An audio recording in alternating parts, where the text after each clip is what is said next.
Hola a todos y todos, bienvenidos y bienvenidas sean a su última sesión del módulo uno del curso.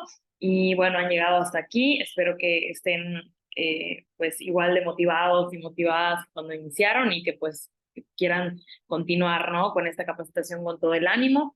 Eh, pues bueno, muchas gracias hasta ahora por su atención y seguiremos con el último tema que nos ocupa el día de hoy. Voy a compartir la pantalla para que pues terminemos de hablar ya de la preparación a juicio.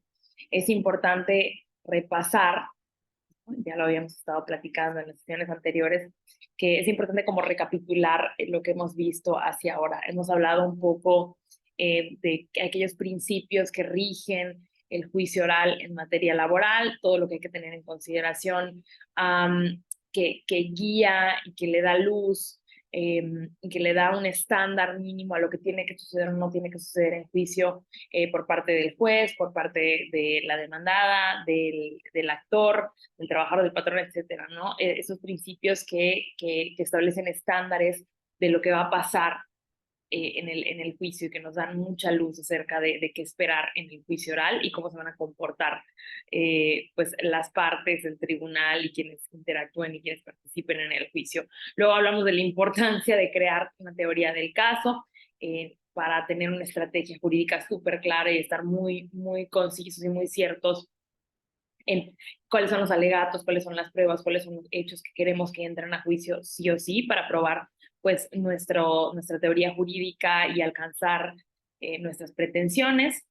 Luego hablamos un poco de la aplicación de derechos y obligaciones de las partes en el juicio oral, cómo es que las partes en el juicio y en el procedimiento tienen ciertos derechos procesales para poder estar actuando eh, y ejercitando pues cada uno de sus derechos dentro del juicio para al fin y al cabo pues probar sus pretensiones que van a estar basadas en otros derechos y obligaciones sustantivos que están en la ley, y también hablamos de cómo se pueden aplicar controles de constitucional y convencionalidad para ampliar los derechos humanos por los cuales se quiere velar dentro de un juicio laboral, ¿no? En favor de las y los trabajadores. Y hoy pues vamos a hablar un poco de qué es lo que tenemos que hacer pues de manera práctica para preparar el juicio oral. Una vez que ya entendimos pues un poco cómo prepararnos, saber qué esperar en el juicio, saber cómo se van a aplicar los derechos y las obligaciones y ya preparamos pues la teoría del caso, ya estamos muy claras en cómo preparamos la demanda, cómo buscamos seleccionar la información que nos gustaría que entrara. Bueno, ahora vamos a hablar de cómo nos preparamos ya sí o sí para el juicio oral. En teoría, recordemos, ¿no? Pues, ¿qué es lo que pasa en un procedimiento ordinario ante los tribunales laborales? Digo, estoy segura que ustedes lo saben muy bien, pero bueno, vamos a repasarlo. Pues bueno, ya hubo una fase escrita en donde se presentó una demanda, eh, se emplazó a la parte demandada, hubo una contestación, en su caso una réplica y una contrarréplica, y con todo esto se dio inicio a una fase oral en donde en audiencia preliminar se depuró el proceso, se hablaron de cuáles eran los hechos controvertidos, se admitieron pruebas, se citó a la audiencia de juicio y luego pues estamos listos para irnos a la audiencia de juicio, que qué es lo que va a pasar. Pues va a pasar que dentro de la audiencia de juicio van a haber desahogo de pruebas que necesiten pues el desahogo especial, como son los testigos, las periciales, las inspecciones, las inspeccionales, etcétera. Va a haber una formulación de alegatos breve y concisa por cada una de las partes para pues, terminar de argumentar quién o qué pretensión o qué postura o qué versión de los hechos es la que tiene que prevalecer, y pasaremos directo a la emisión de la sentencia por parte del juez laboral. Vamos a recapitular un poco más a detalle pues qué es lo que sucedió en la audiencia preliminar, qué es lo inmediato anterior que pasó antes de ir a juicio oral. Entonces, para prepararnos adecuadamente el juicio oral, pues tenemos que considerar qué es lo que ha pasado hasta ahora, qué ya tenemos, qué no tenemos, qué sabemos. Y bueno, ¿no? En la audiencia preliminar hay que recordar que se definieron los hechos que no sean motivo de la controversia, se depuraron aquellos hechos que de repente y estaban así causando mucho ruido y contaminación a lo que verdaderamente se quiere litigar y está verdaderamente en controversia. Creo que quedó súper claro cuando hablamos de teoría del caso, que si seguimos las reglas de la herramienta de la teoría del caso, no debería pasarnos que tenemos hechos que sean irrelevantes o impertinentes. Sí puede pasar que dentro de la audiencia preliminar lo que suceda es que ambas partes pues lleguen, digamos, como que a acuerdos, si no probatorios, pues sí, cuando menos de hecho. O sea, dices que yo no estoy, decíamos que hay teorías del caso que pueden ser totalmente opuestas, pero hay otras en las que pueden coincidir en muchos hechos y no queremos perder tiempo teniendo que probar aquellos hechos que las partes no, o sea, que las partes pues, están de acuerdo que sucedieron y las partes no están controvirtiendo. Entonces, bueno, lo que va a pasar en la audiencia preliminar o lo que puede pasar en la audiencia preliminar es que todos aquellos hechos en los que las partes están de acuerdo, pues se depuran de esta etapa probatoria, de esta necesidad probatoria, pues bueno, ¿no? También para hacer mucho más, darle celeridad, volvemos a los mismos principios, darle celeridad al procedimiento, al juicio, a la economía y a la sencillez que pues queremos privilegiar dentro de estos juicios que ahora tienen esa característica pues de ser orales, de ser públicos, um, etcétera. Y bueno, entonces lo que va a pasar es que en la audiencia preliminar, de plano, todo lo que sobraba, todo lo que no es necesario llevar a juicio, pues, va a quedar para afuera. Y la idea es que queden unos hechos muy concisos, que son los que están controvertidos, y que las pruebas que se admitan sean aquellos que se relacionan con esos hechos que están en controversia. La admisión de pruebas, y está clarísimo en la Ley Federal del Trabajo, únicamente el tribunal va a admitir las pruebas ofrecidas por las partes que tengan relación con la litis y va a desechar todas aquellas que sean inútiles, intrascendentes, que no guarden relación con los hechos controvertidos. Puede ser que eran muy relevantes cuando empezamos a construir la teoría del caso, porque no sabíamos que en la teoría del caso de la contraparte, pues ese hecho no iba a estar controvertido, esa situación no iba a estar controvertida, pero ahora en la audiencia preliminar ya podemos estar ciertos y ciertas de cuáles hechos son aquellos que sí están en controversia y en los que vale la pena generar una actividad probatoria, que pues bueno, ¿no? Cuesta tiempo, esfuerzo, seguramente dinero para alguna de las partes y bueno, ¿no? Y por supuesto que le quita tiempo al tribunal y que conglomera siempre a los juzgados que justo, ¿no? Lo que queremos es depurarlos cada vez más, ¿no? Y quitarles mucho esta conglomeración de casos. Entonces, como que bajo esa suerte en la audiencia preliminar se depuran todas aquellas cosas que no hay que probar, que no tienen que entrar a juicio, que no tenemos por qué perder el tiempo, porque pues las partes están de acuerdo en alguna u otra circunstancia. Entonces, en la audiencia preliminar se depuraron los hechos y se admitieron únicamente las pruebas que tengan que ver con hechos controvertidos. En la audiencia preliminar también pues, sucede algo que el tribunal, una vez que resuelve qué pruebas serán admitidas, ordena su preparación especial por cada una de las pruebas. Esto para que pues todo esté listo el día que pues venga a hacer la audiencia de juicio. La audiencia de juicio ya sea que se lleve en un día o en varios, bueno, por la cantidad de material probatorio que se va a tener que desahogar, pues eso no importa, pero la idea es que se deje todo listo para que es cuando lleguemos a la audiencia esté todo preparado y no perdamos tiempo teniendo que reagendar, no vino alguien, no estaba preparada la prueba, y bueno, se garantice de la mejor manera los derechos de las partes, que tengan esa capacidad y esa disposición de probar.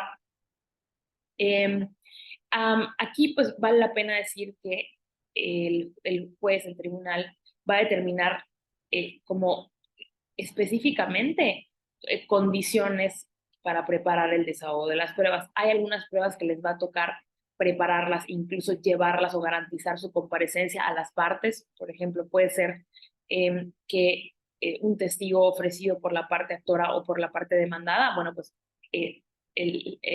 la resolución de admisión del juez, pues va a involucrar el hecho de que la parte que ofreció su testigo tenga que garantizar, tenga que citarla a juicio, tenga que garantizar su comparecencia a la audiencia en la fecha y hora en la que se citó y en el lugar en el que se citó, por supuesto, que es el tribunal. Y bueno, ¿no? Entonces hay que tener una especial consideración y una especial atención acerca, bueno, de a quién le considera, a quién le concierne la preparación del desahogo de la prueba. Ahorita vamos a hablar un poquito más de eso, pero la idea es que desde la audiencia preliminar todas las partes sepan cuáles son las medidas necesarias para dejar todo listo para el desahogo el día y hora de la audiencia de juicio. Por ejemplo, ya decíamos, ¿no? Que hay veces en las que les va a corresponder a las partes preparar o citar a los testigos, mandarles incluso la dirección del juzgado, decirles dónde tienen que estar, a dónde tienen que ir. Hay veces en las que va a pasar eso, pero también hay otras veces en las que, por ejemplo, si se trata de autoridades que tienen que comparecer, pues el tribunal, tiene que mandar alguna documentación, pues el tribunal va a requerir que envíen documentos o copias y pues el tribunal tiene que tener las medidas de apremio y es el tribunal el que se va a ocupar desde que cierre la audiencia preliminar, porque se admitieron unas copias, ¿no? Y empiece o vaya a ser la audiencia de juicio oral, el tribunal va a ser quien tiene que estar pendiente que pues, esté en condiciones de desahogarse esa prueba, requerirle a la autoridad los documentos, si no se puede, pues bueno, ¿no? Aplicar medidas de apremio, darle vista a los supervisores jerárquicos de esas autoridades a los que se les solicitó alguna autoridad, algún documento y no lo han remitido. Entonces, bueno, ¿no? Hay veces está súper claro cuando el tribunal se va a encargar de la preparación de la prueba para poderla valorar cuando llegue el juicio oral y emitir una sentencia. Por ejemplo, también es el caso de terceros, ¿no? En el caso de terceros que se les requiera cierta información, también el tribunal va a dictar medidas de apremio correspondientes y va a estar atrás de estos terceros hasta que logre la presentación de las copias de documentos requeridos. Esto es algo que, pues, la preparación al juicio oral de esta prueba específica y el desahogo de esta prueba específica, pues no le concierne a las partes, le concierne al tribunal. Hay otras, ya dijimos que sí le concierne a las partes, y ahorita vamos a hablar de ellas, pero bueno, hay que estar súper conscientes que en la audiencia preliminar, en este momento de admisión y de preparación de las pruebas, vamos a conocer a quién le corresponde cada carga y cada responsabilidad de preparación para el juicio oral. Una vez que se hayan decidido sobre estos temas, se haya depurado el procedimiento, se hayan depurado sobre pues, de repente excepciones o cualquier tema que haya que desahogarse, se hayan admitido las pruebas, se haya definido quién va a tener que preparar el desahogo de las pruebas para la audiencia de juicio oral, se va a fijar día y hora para la celebración de la audiencia de juicio. Este deberá efectuarse dentro de un lapso de 20 días siguientes a la emisión del acuerdo respectivo. Entonces, bueno, ¿no? Eso también va a influir muchísimo en la forma y el tiempo y qué tan rápido tenemos que preparar el desahogo de las pruebas si nos corresponde alguno a las partes. También algo muy importante es que va a definir el tribunal si hay que hacer alguna diligencia fuera del tribunal, por ejemplo, desahogar alguna prueba de inspección, pues bueno, si tiene que ser, por ejemplo, en la inspección del lugar de los hechos o del lugar de trabajo, del centro de trabajo, pues bueno, no tiene que el tribunal emitir claramente cuándo va a ser, a qué hora va a ser y en qué lugar se va a desarrollar esa diligencia, ¿no? Para que las partes obviamente puedan comparecer, puedan organizarse, puedan agendarse y puedan comparecer para ejercitar sus derechos procesales, ya dijimos, ¿no? De estar presentes, de ejercitar, de hacer ese ejercicio de contradicción, de poder objetar, y también de presenciar y conocer directamente el desahogo de la prueba. Y bueno, ¿no? Con todo esto que ya dijimos, podemos resumir qué sabemos antes del juicio, ¿no? O sea, con qué vamos a entrar, con qué información entramos y con qué información podemos empezar a prepararnos puntualmente para el juicio. Primero que nada, conocemos nuestra teoría del caso. Ya lo dijimos, ya sabemos pues qué pruebas tenemos, qué hechos, ya investigamos, ya hicimos un ejercicio dialéctico de formular hipótesis y de descartarlas y de mejorarlas.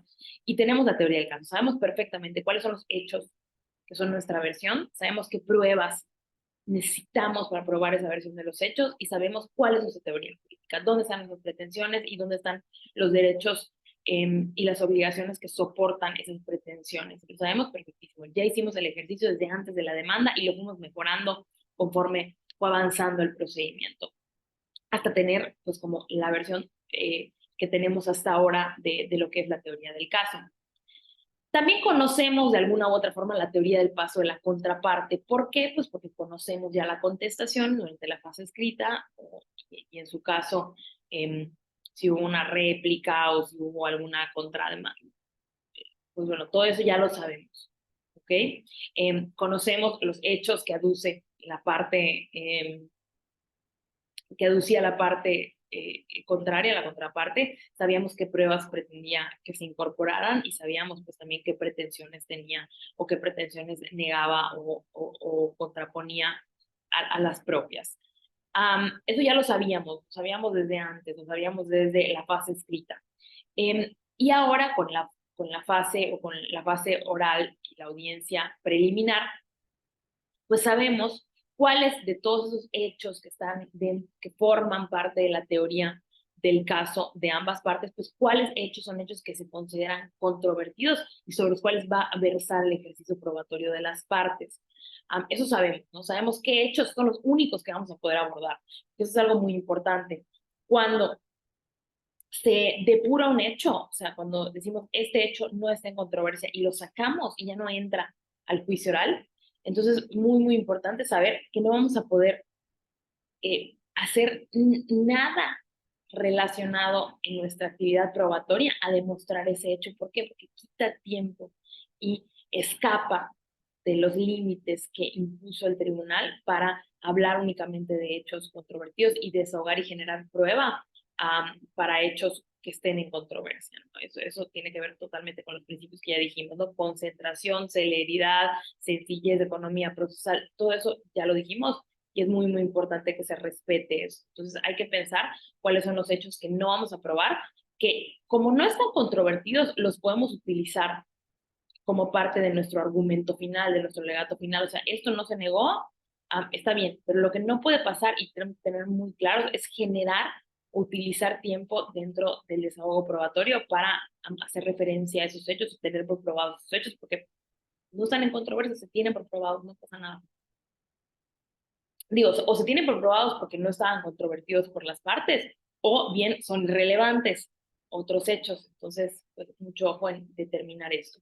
Sabemos qué pruebas fueron admitidas. Puede ser que las pruebas que nosotros presentamos o ofrecimos en nuestra demanda y que eran parte, pues digamos, esencial de nuestra teoría del caso, por alguna razón u otra, no fueron admitidas. No fueron admitidas.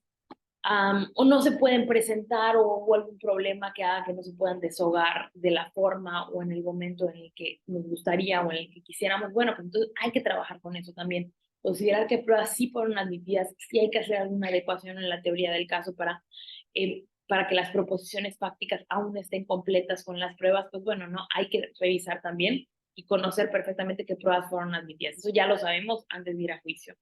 Sabemos también quiénes tienen la carga de preparar las pruebas, cuáles son nuestra responsabilidad, cuáles son las pruebas de responsabilidad de la contraparte y del tribunal.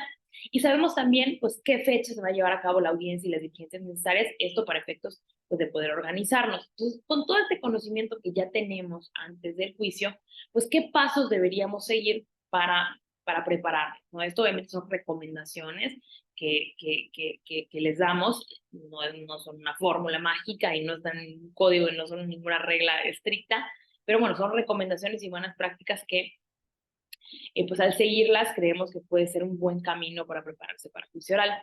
Entonces, propongo aquí 6 pasos. Primero que nada, revisar y estar súper conscientes de qué hechos y pruebas fueron depuradas y admitidas. Ya decíamos acá que esto ya lo conocemos, pero bueno, antes del juicio tenemos que estar súper, súper claros en revisar y estar totalmente seguros en cuáles pruebas sí fueron admitidas y cuáles hechos fueron depurados. Luego tenemos que repasar la teoría del caso con base en esos hechos y esas pruebas que están admitidas, ¿no? ¿Qué de nuestra teoría del caso sí vamos a tener que echarle muchas ganas y echarle mucho coco para probarlo y qué otra parte de nuestra teoría del caso igual y pues no está en controversia? De repente, y lo que decíamos, ¿no? Hay que revisar. Gestionar el tiempo de la planeación, preparar el desahogo de las pruebas cuando sea nuestra responsabilidad, estudiar los documentos, actuaciones y el contenido del proceso para ya entrar a la recta final y poder argumentar y finalmente con esto preparar los alegatos que vamos a tener que decir en la audiencia o que vamos a poder decir en la audiencia. Vamos a hablar de estos pasos uno. Primero que nada, revisar qué hechos y qué pruebas resultaron de la depuración del procedimiento. Les pongo ahí un checklist. Y yo creo que para esto pues tenemos que revisar, tenemos como muchos insumos para revisar esto, ¿no? Y para hacer este checklist. Primero que nada, pues seguramente en la audiencia estábamos tomando notas, teníamos nuestra lista de cotejo de qué pruebas admitimos y le fuimos poniendo ahí casi, casi, bueno, eso hago yo cuando menos y he visto que a mucha gente le funciona, pues ir haciendo el checklist qué prueba es la que fue admitida y en qué términos fue admitida.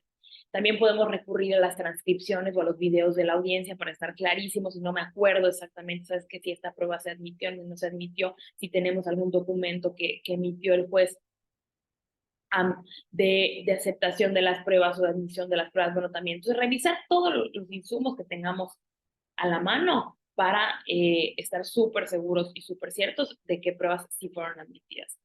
Hay que identificar plenamente qué hechos están controvertidos, eso también, ¿no? Cuáles se depuraron por innecesarios, por intrascendentes, por no controvertidos. Revisar muy bien.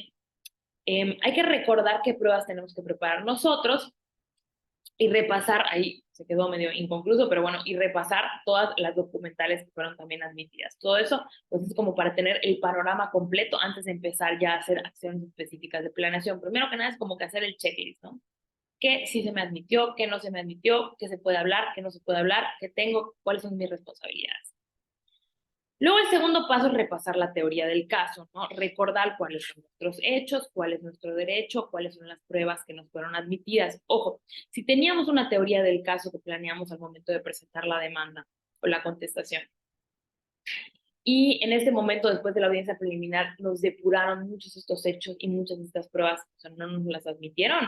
Pues entonces hay que hacer ajustes mínimos a la teoría del caso. Ya habíamos dicho que la teoría del caso tiene que ser lo suficientemente flexible como para ser firme, o sea, tiene que ser lo suficientemente firme como para que no hayan cambios sustanciales en nuestra teoría, o sea, plan A y plan B, pero tiene que ser lo suficientemente flexible como para que soporte de repente este tipo de temas. Ay, no admitieron esta prueba, ay, no se pudo producir esta prueba de la forma en la que yo quería. Ah, bueno, pues entonces que sea lo suficientemente flexible como para poder hacer adaptaciones necesarias en la planeación. Entonces, ¿qué es lo que sucede? Que después de tener hechos y pruebas controvertibles, pues tenemos que identificar si hay que hacer alguna modificación mínima y dónde están nuestras proposiciones fácticas y dónde está lo que le vamos a tener que poner una especial atención para generar esa producción probatoria en el juicio, o sea, producir esa prueba en juicio.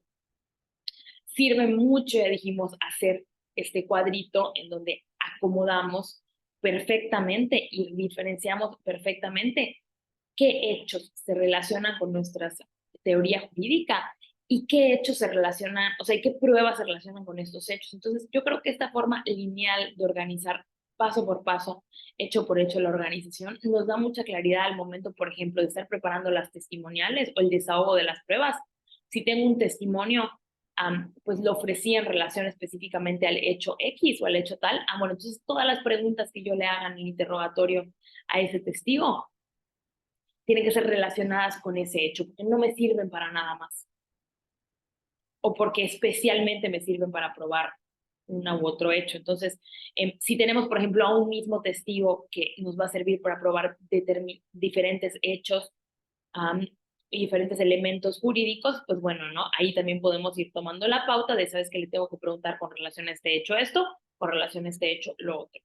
Entonces, por ejemplo, aquí les dejo ya un poco más, creo que este cuadro ya viene un poco más trabajado que el primero que les mostré en la sesión de la teoría del caso. Pero bueno, la idea es la misma. Está la proposición fáctica que se compone de elementos jurídicos, fácticos y probatorios. Entonces, por ejemplo, ¿no? Dentro de lo fáctico vemos que están contestadas todas estas preguntas. ¿Quién, qué, cuándo, dónde, cómo y por qué?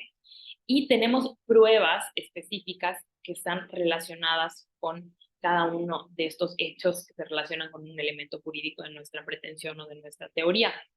Entonces, por ejemplo, ¿no? Si queremos demostrar que esta persona fue despedida sin una causa pues, de justificación, sin ninguna causa que justifique la rescisión de la relación laboral sin responsabilidad para el patrón, pues entonces establecer por qué esa causa que se dio o cómo se dio esa causa para decir que está injustificada, cómo sucedió en realidad que no generaba un momento o una situación de justificación.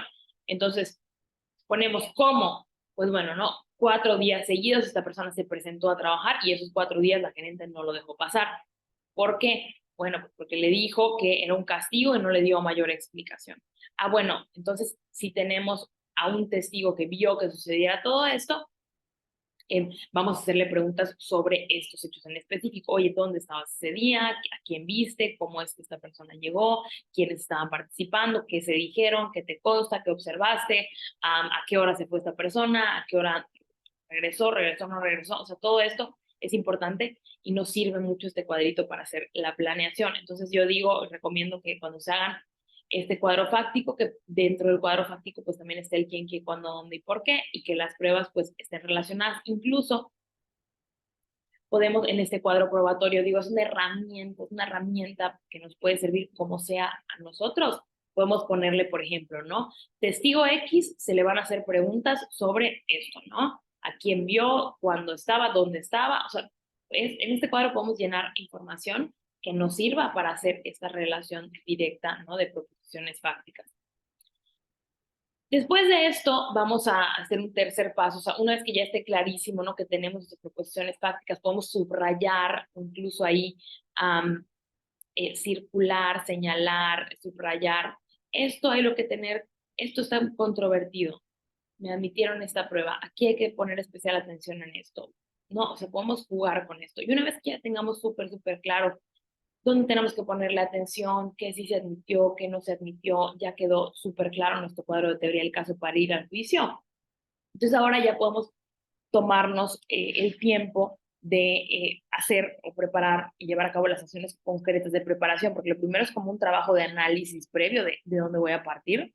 Y luego el paso número 3 es ahora sí gestionar el tiempo para hacer las actividades específicas, planear, definir qué podemos delegar y calendarizar todo lo que tiene que pasar antes del juicio. Ya decimos que más o menos, de acuerdo con lo que dice la ley, pues son 20 días digo, 20 días hábiles el,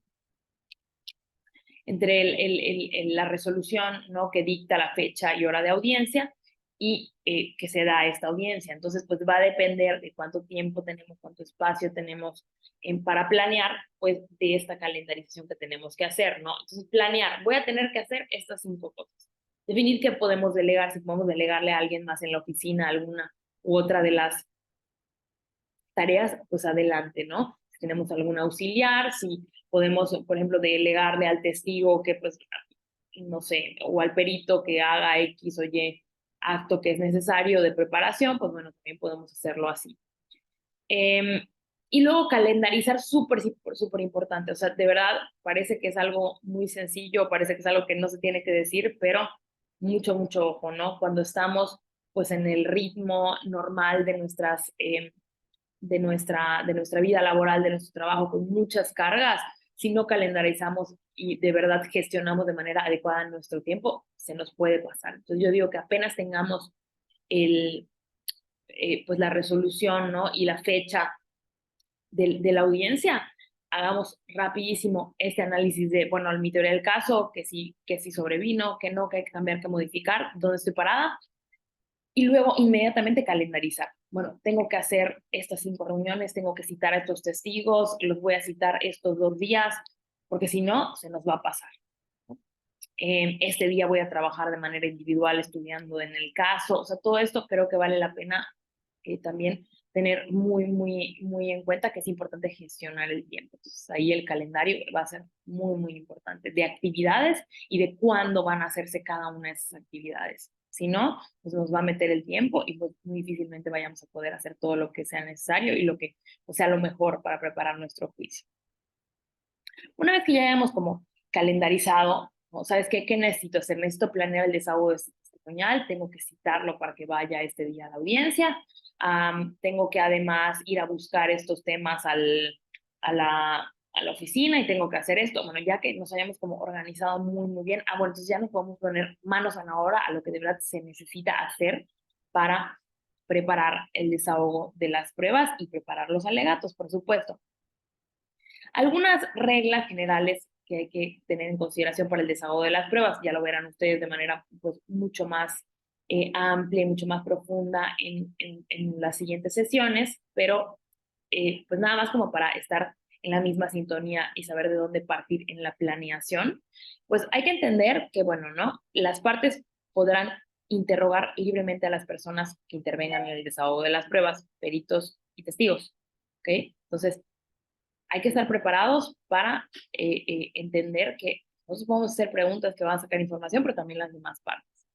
Hay que entender las cargas de las pruebas. Hay veces que, pues, en su teoría del caso estaría muy bien, pues, poder probar determinado hecho con determinada prueba, pero la carga de la prueba en realidad está del otro lado, la tiene la contraparte, entonces también eso nos eficienta muchos procesos, pero también tenemos que tener, pues, planes B en la planeación, valga la redundancia, de nuestra teoría del caso, porque recuerda que muchas veces la carga de la prueba recae en el patrón, pero si hay otros hechos que prueben, si hay otras pruebas que prueben en contrario a esos hechos, pues no necesariamente tiene que prevalecer esa presunción o esa exigencia de algunas cargas o de algunas obligaciones que se le cargan al patrón. Entonces, mucho ojo, tenemos que tener como estrategias muy, muy claras de cómo vamos a sostener nuestra postura en juicio, aunque no tengamos la carga de la prueba. O sea, eso sí hay que tenerlo muy, muy claro. Es importante recordar que las pruebas deben de versar sobre los hechos litigiosos. O sea, si bien es cierto en la audiencia preliminar ya se desecharon aquellas que no estaban relacionadas con el litis, esas pruebas que pues, ni al caso, en la audiencia del juicio tampoco debe dirigirse a esos hechos depurados, ¿no?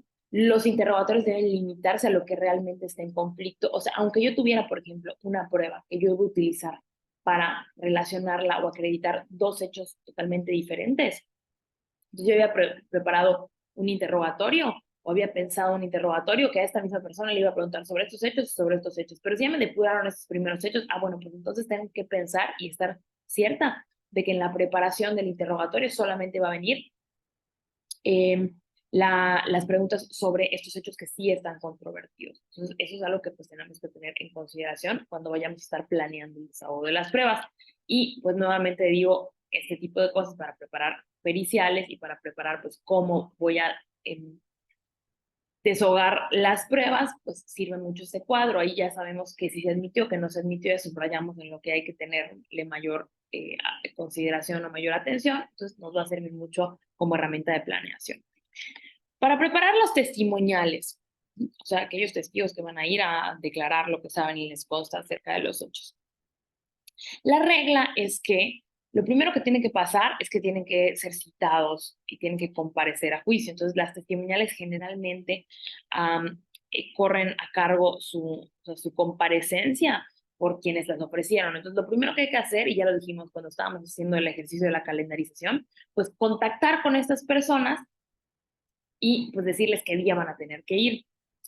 Yo creo que también vale la pena, obviamente no en todos los casos vamos a poder juntarnos de manera presencial y tener una reunión con cada una de las partes, o sea, eso es muy difícil, sería ideal si es un caso pues grandísimo al que le podríamos dedicar todo nuestro tiempo porque es millonario el caso y porque es de gran relevancia, pero ni así puede ser que le podamos dedicar todo nuestro tiempo y el tiempo que nos gustaría, porque además tenemos un tiempo muy reducido en la ley para preparar, ni así podríamos juntarnos pues, con todos los testigos, sobre todo si pues, es un juicio muy grande. Si tenemos 2, 3 testigos, pues igual y sí lo podemos hacer y podemos hacer un acercamiento más directo, pero bueno, va a depender, ¿no? Del volumen de la producción probatoria. Pero a lo que quiero ir es que aunque no nos vayamos a reunir físicamente con el testigo, tiene que haber una comunicación y una preparación con el testigo, sobre todo si son testigos que nunca han comparecido a juicio, que no saben o que tienen problemas notorios de, pues se ponen muy nerviosos o no saben hablar bien o muchas cuestiones que pueden suceder, que no entienden español, o sea, no sé, hay que estar conscientes de entablar una conversación y una relación previa con el testigo y un seguimiento directo con los testigos, con las testigos, para pues garantizar que como decíamos, esté todo listo en la audiencia de juicio, no nos vayan a agarrar en curva estas situaciones que debemos de haber previsto. Entonces, lo primero que hay que hacer es decirle, pues, dónde tiene que estar y dónde está el tribunal y dónde se tiene que presentar y dónde lo vemos a qué hora y qué día. Lo primero, ¿no? Citarlo para garantizar su comparecencia. Luego tenemos que explicarle al testigo, parece nada, pero que tiene que identificarse con un documento oficial, porque es lo primero que va a hacer el juez, garantizar su identidad y revisar pues quién es él. Sabemos que esto puede ser que se dispense de esta obligación de que los testigos se identifiquen con un documento oficial, si ambas partes los conocen, los reconocen, consta pues quién es y cómo se relaciona con el caso, pero no queremos que si la contraparte está de mal humor o, o está cizañosa, vamos a decirlo, pues no nos apoyen ese reconocimiento al testigo. Entonces, para evitar ello, vamos de una vez a decirle al testigo que tiene que llevar un documento oficial para identificarse en juicio, ¿no? Para que todo marche bien desde el principio. Luego tenemos que planear las preguntas, porque dice, las partes, eso lo dice el código, tienen que formular preguntas en forma verbal y directamente.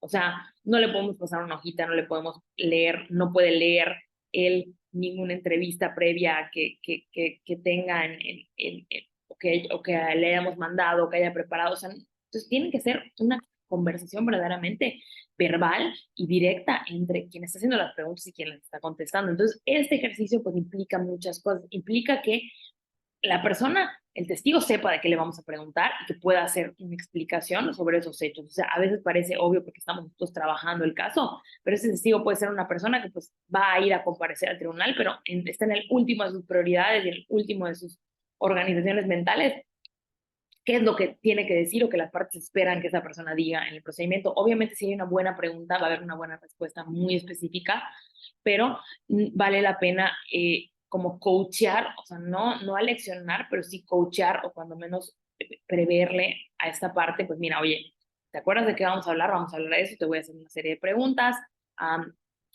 te pido por favor que las contestes de esta manera, no vas a poder tener tu material de apoyo, así que pues nada más recuerda muy bien, organiza tus ideas antes de ir a la sesión, ¿no? Al juicio.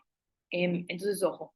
Y como las preguntas en el juicio oral siempre, pues tiene ciertas reglas que tienen que hacerse de manera verbal, no pueden ser preguntas repetitivas, no pueden ser preguntas sugestivas, no pueden ser preguntas indicativas ni referirse a hechos ajenos o incontrovertidos. O sea, como tiene varias reglas también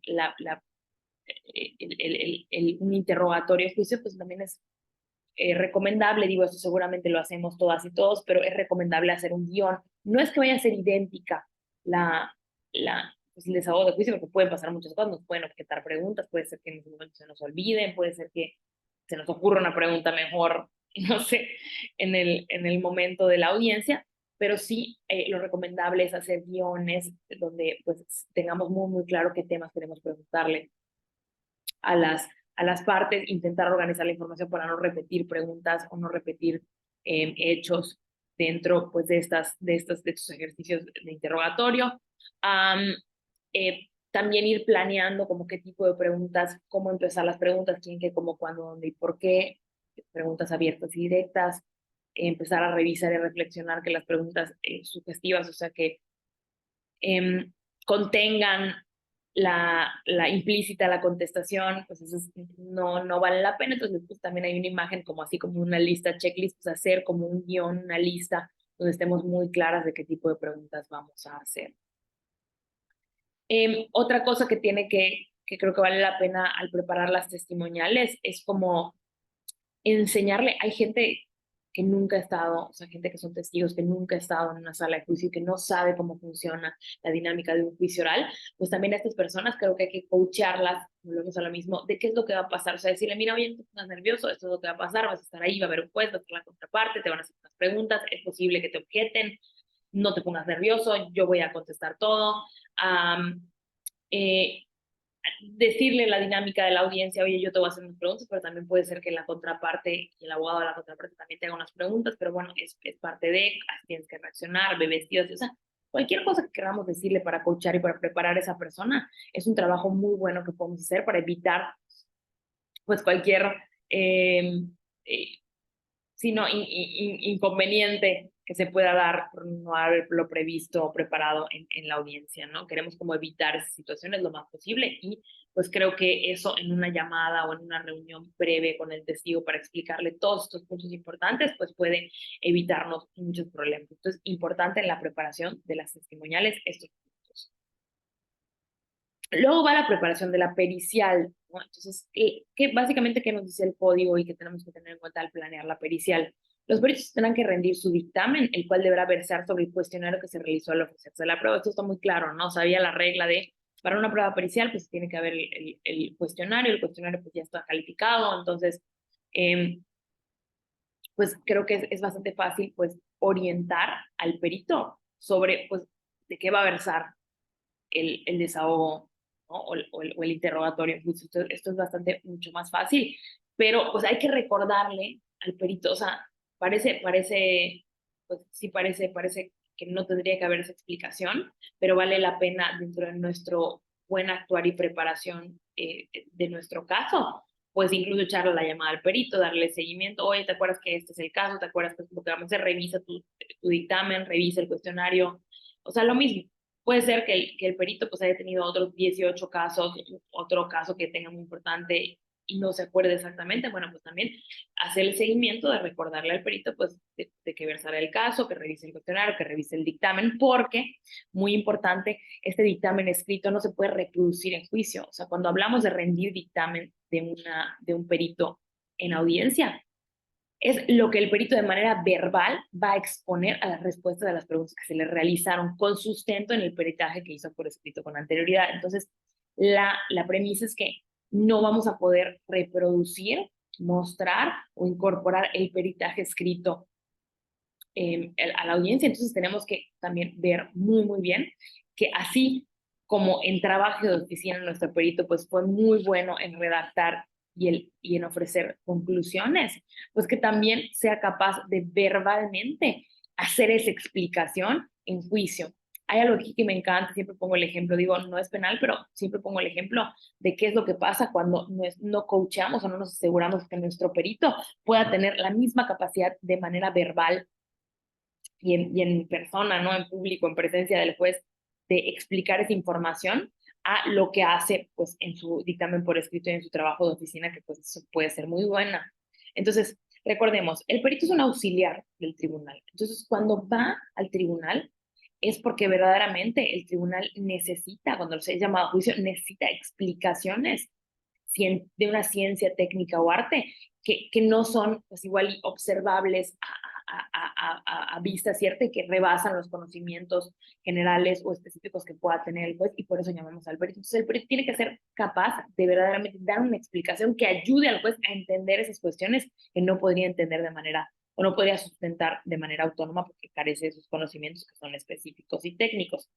Entonces, yo siempre pongo el ejemplo, me encanta, de esta película que se llama Duda Razonable, es un documental que está en Netflix que habla acerca pues, de un caso en donde supuestamente 4 personas fueron injustamente o erróneamente señaladas como los autores de un secuestro, en un caso, creo que en Tabasco, no me acuerdo exactamente dónde, pero bueno, si no han visto este documental, lo recomiendo, y si sí, si ya lo vieron, pues padrísimo, porque van a entender perfectamente de lo que voy a hablar.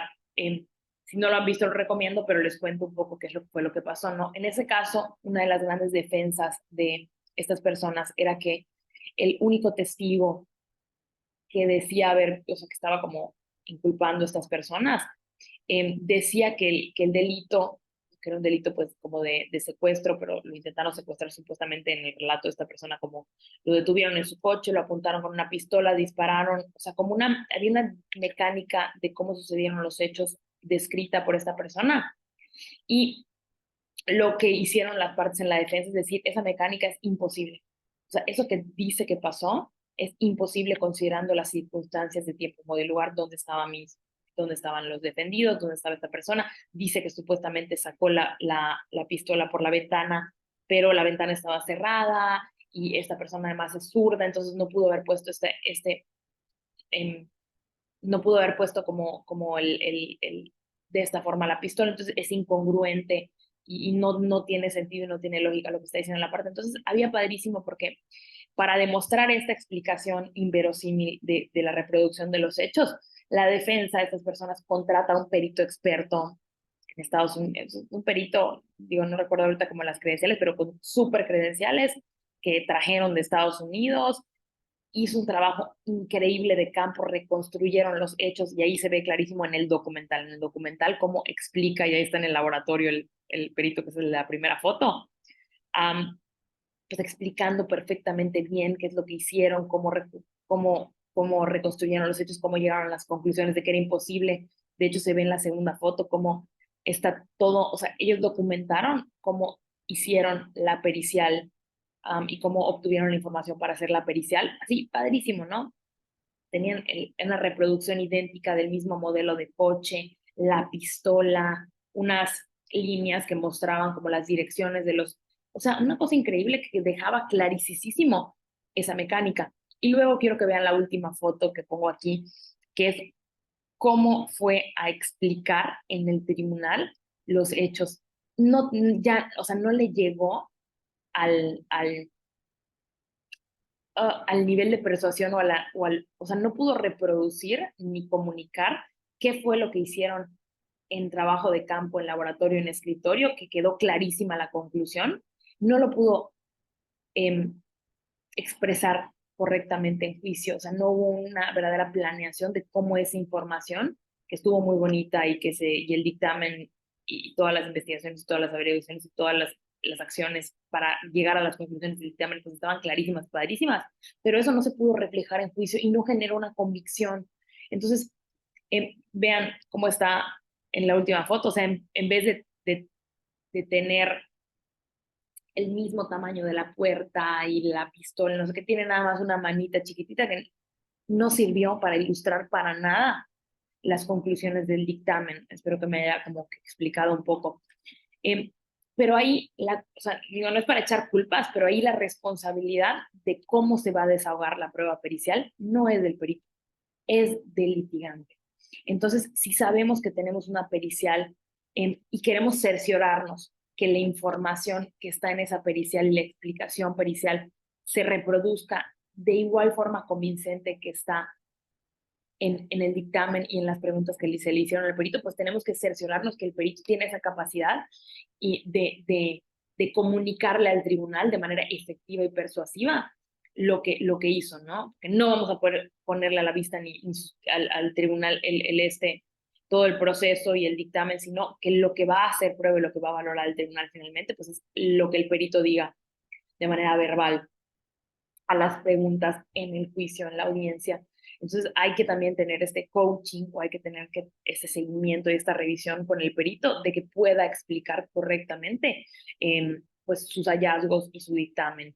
Esto muy importante. Entonces también hay que hacer, si sabemos que tenemos una prueba pericial importante, pues oye, echarle la llamada al perito, hacer una reunión, preparar que esté todo correcto y todo listo para explicar la información de la mejor manera ante el tribunal y pues, tener esta convicción y esta prueba.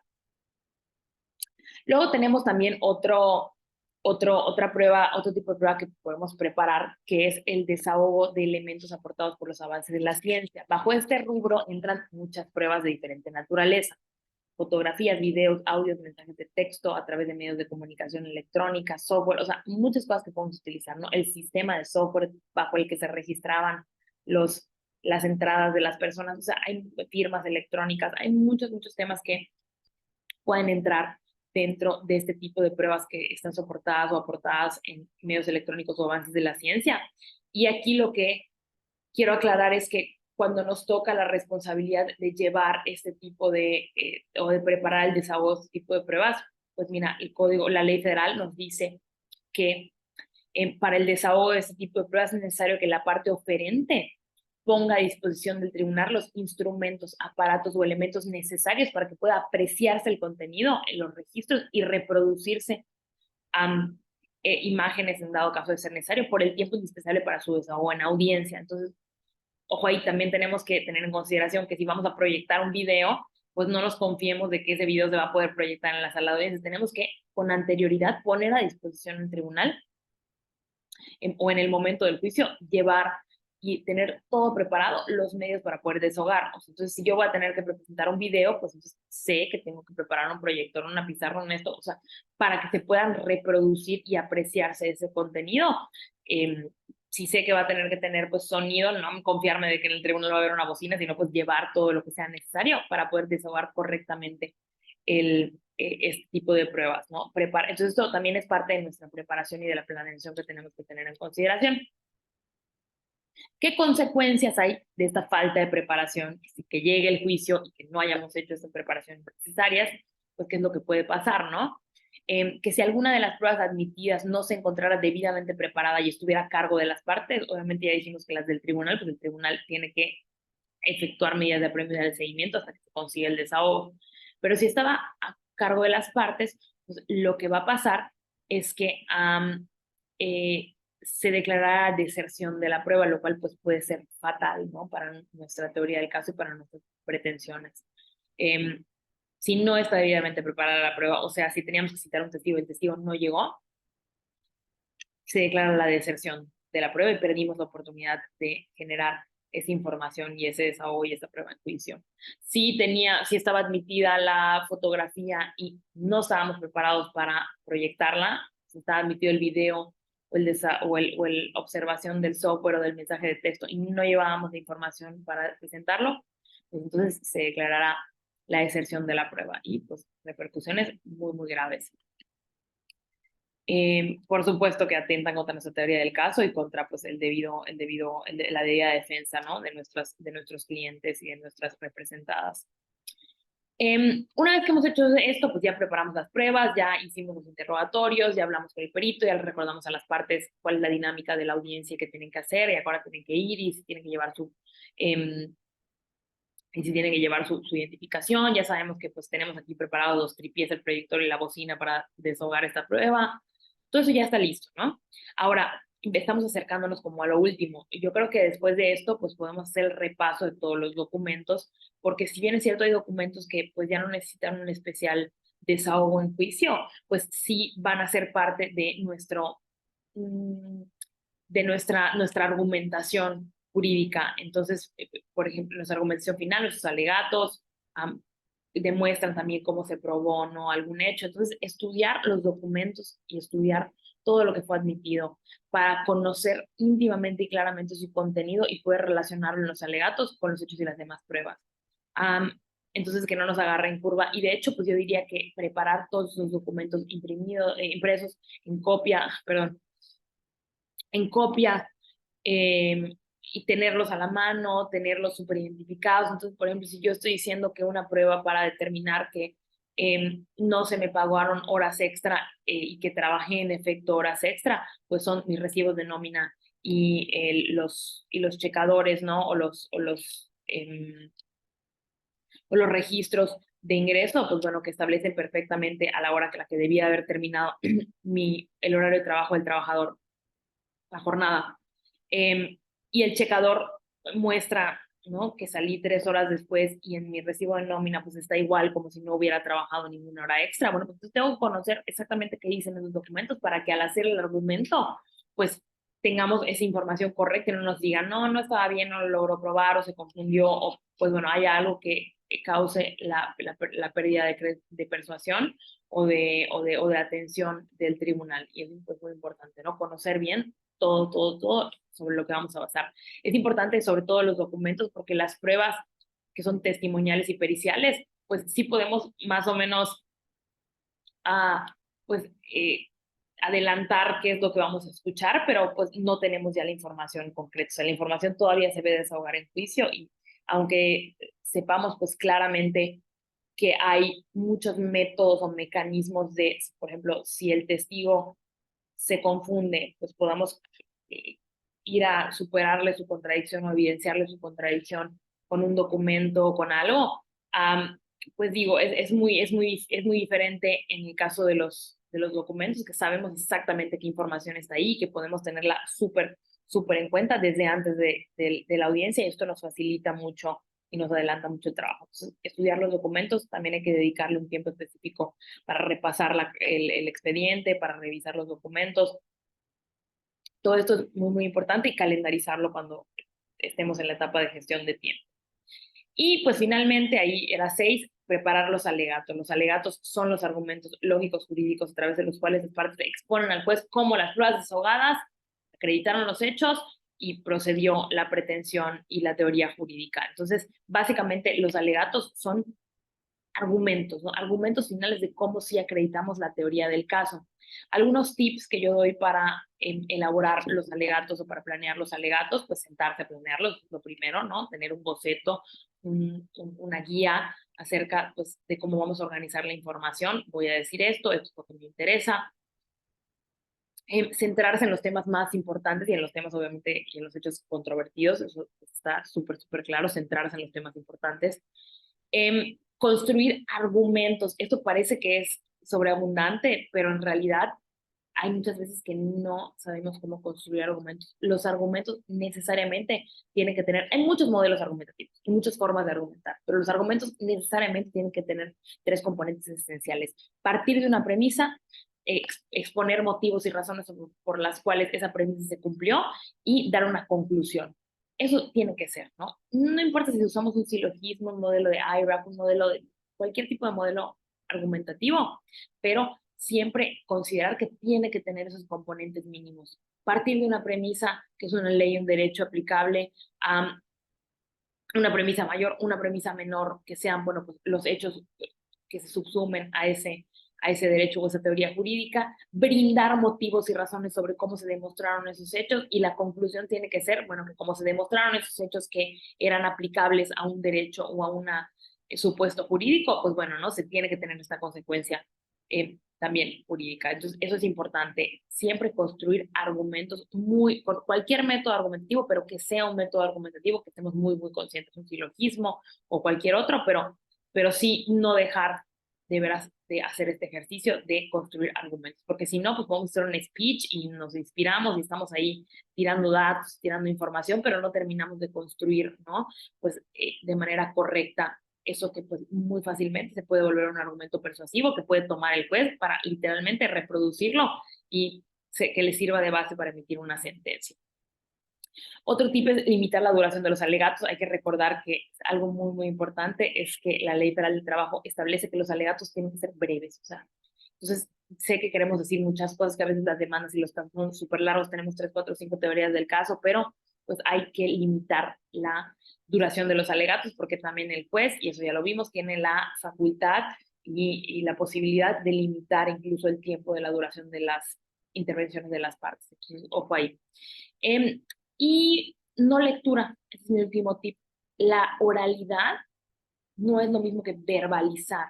Entonces, la oralidad, el componente de la oralidad, y ya lo habíamos dicho, es precisamente el hecho de que la persona que esté exponiendo un caso con palabra hablada lo entienda, lo comprenda y lo comunique de manera eficaz. Entonces, si estamos leyendo algo que preparamos, lo mismo que leer la demanda o leer los argumentos, pues eso ya no es la oralidad. La oralidad es comunicar a través del lenguaje de manera eficiente a un receptor que en ese momento está recibiendo la información.